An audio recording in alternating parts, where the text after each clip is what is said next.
Thank you, Madam Speaker. I, Gathoni wa Muchomba, MP Gathoni constituency, rise to give notice on a motion to introduce standardization of uniforms in schools in Kenya.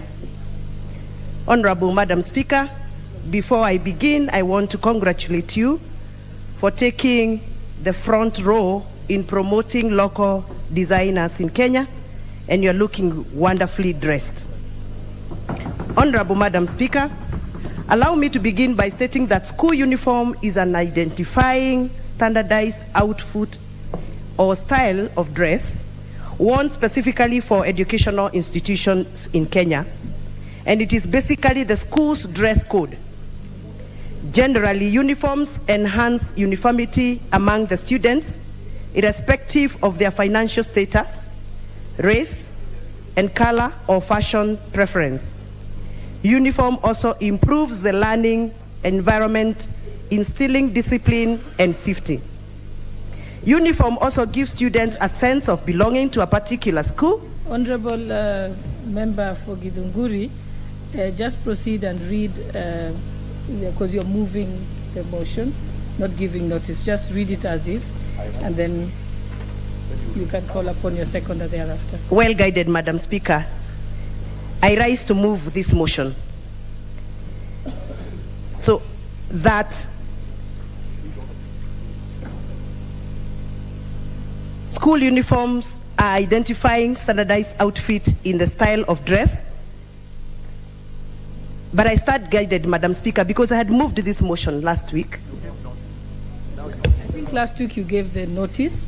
Or I gave. You shall move it as written in the order paper. You can give her the order paper. Okay. I start guided, Madam Speaker. I rise to move this motion that aware that school uniform, which is a variety of standardized clothing worn by students in educational institutions, create the uniformity among students irrespective of their socio-economic status or fashion preference.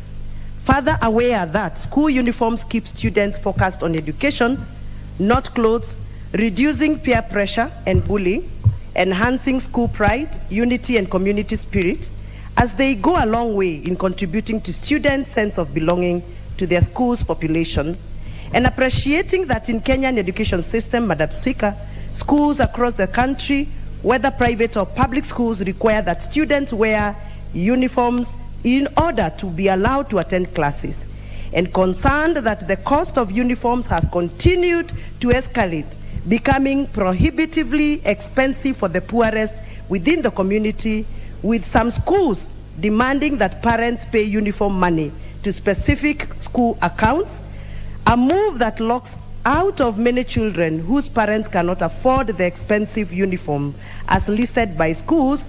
Now, therefore, this House therefore resolves that the government, through the Ministry of Education, develops a policy on standardization and production of schools' uniform in the country. Thank you, Madam Speaker. Madam Speaker, aware that we have a problem, allow me to begin by stating that school uniform is an identifying standardized outfit or style or dress worn specifically to an educational institution. It is basically the school dress code. Generally, school uniform enhance uniformity among the learners, irrespective of their financial status, race, color, or fashion preference. Uniform also improves the learning environment, therefore instilling discipline and safety. Uniforms also give students a sense of belonging to a particular school and create an identity for the school in the community. Uniform also always have been believed to have benefits such as improving the academic performance, instilling discipline, improving attendance, retention, and most of all, cements the gap between the rich and the poor through the use of a unified dress code and style. Many schools around the world today have implemented uniform dress code in the school system to prevent their students from wearing inappropriate clothing items to school. School uniforms are common in primary and secondary schools in various countries. Madam Speaker, it is worth noting that Kenyan government is in its quest to ensure universal access to education has removed significant obstacles to school attendance by providing free primary school education and free secondary school education through capitation. The government of Kenya also introduced the policy of free day secondary school. This policy is aimed at increasing access to secondary education. However, Madam Speaker, the cost of education still remain very high because households are supposed to provide non-discretionary items such as school uniforms. There is no explicit support or significant support in provision of uniforms to students in schools. Honorable Madam Speaker, stakeholders in the education sector continue time after time lobbying for more accessible education in the developed world through the reduction of school uniforms and elimination of other costs. While several countries in sub-Saharan Africa have eliminated school fees, other significant costs, including cost of providing school uniform for children in Kenya, still remain. Cost of school uniform in Kenya, Madam Speaker, indeed remains a dominant obstacle to education opportunities for the poor and the vulnerable student in the primary and secondary school. It is therefore important to note that school uniforms in Kenya remains non-standardized and are sold in a highly fragmented market. This has led to even higher cost of learning. It is important to note, Madam Speaker, that Kenya as a country adopted the policy on universal access to basic education. The policy seeks to ensure all children enroll in primary school and complete their secondary school education with a 100% transition rate. Despite this effort, Madam Speaker, the high cost of living and poverty still remains and prevents many students from joining secondary schools, and a situation that is continuing to worsen because of the exorbitant costs of school uniforms in Kenya.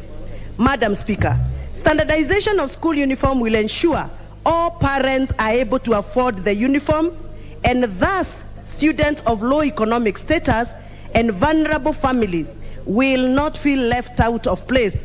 They will not feel underdressed and insecure.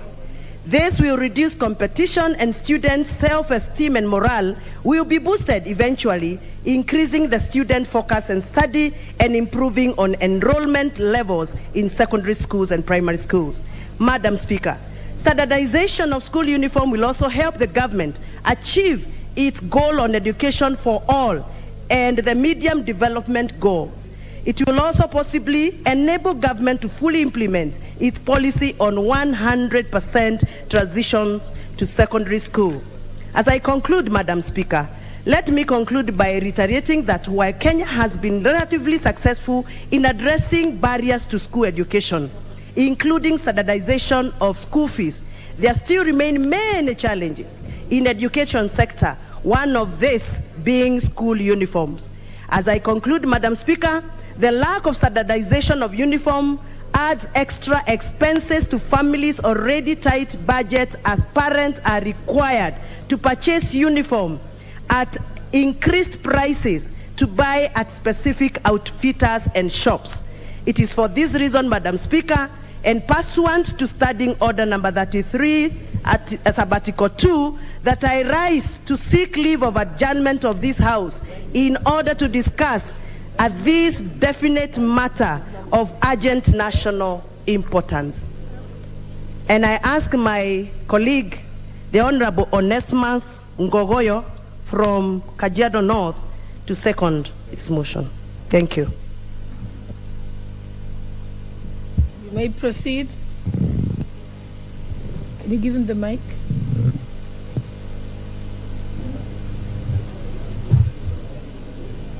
Thank you.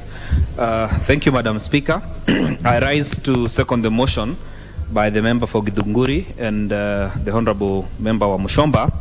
And Madam Speaker, I want to bring to the attention of this House that, Madam Speaker, it has become more expensive to buy a school uniform than to support a day-going secondary school child. Madam Speaker, in the recent Form 1 enrollment, in some of the situations I have in my constituency, Madam Speaker, you find a child is using about 14,000 to secure school uniform, and the school fees for a day-going child is about 9,000 shillings. Madam Speaker, for this reason,